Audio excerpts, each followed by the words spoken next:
Airline stocks taking a hit as the Justice Department probes airlines on collusion. You can see the losses here. They were already way down so far this year, and again hit even harder.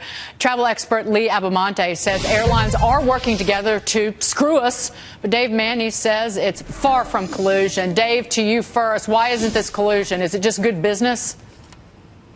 Well, look, I think all businessmen have to look at the market the market environment that they work in and gather as much information as they can. It so happens that the airline industry is one of the places where it is easiest to see, where there is the most publicly available information via every website, via orbits, via every pricing mechanism you can see in the marketplace. You know what your competitors' policies are. You know what their route schedule is. You know everything about them. So reacting to it becomes actually relatively simple as compared to other less publicly available information industries. So it's easy to say, well, gee, it looks like they're acting in concert, when in fact what they're doing is reacting to great gobs of publicly available information and making rational business decisions about it. Lee, it looks like the Justice Department is concerned about these airlines cutting back on their growth plans, their plans to add capacity, even though capacity will be up in the third quarter, about 5.5%.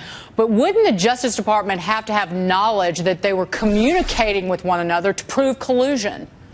Well, I'm not a lawyer, but I know that collusion is difficult to prove. So it's an interesting charge, but I think it would be kind of hard to believe that the airlines weren't talking to each other, especially when you look at the prices of different flights. And when one airline does one thing, the other one is so quick to match. I just don't understand, if they're competing, why they wouldn't try to beat each other's prices, especially with the price of oil being down over 30% this year. Well, Lee, to that point, they don't have to, because the planes are almost completely full.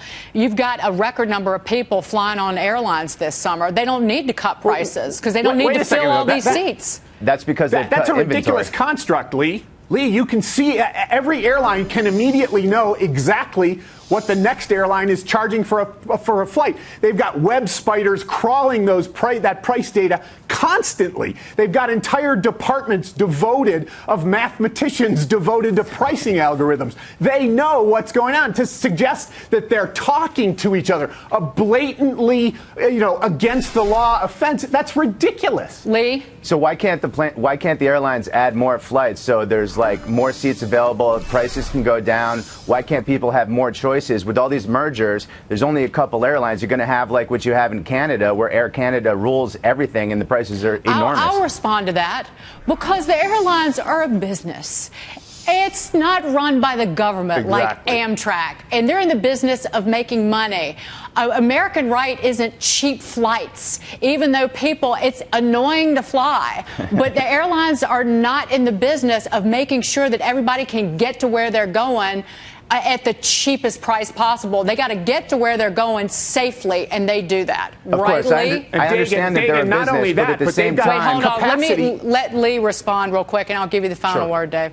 Of course they're a business, I understand that, but at the same time, they also have a greater responsibility, and that's why the government is stepping in, because they're afraid of collusion. They're afraid that the public, the flying public, people like myself and you and others, are getting screwed by the airlines, and it's been like this for years, and there's nothing that consumers can do about it. That's why the government is looking into this. Dave, final word.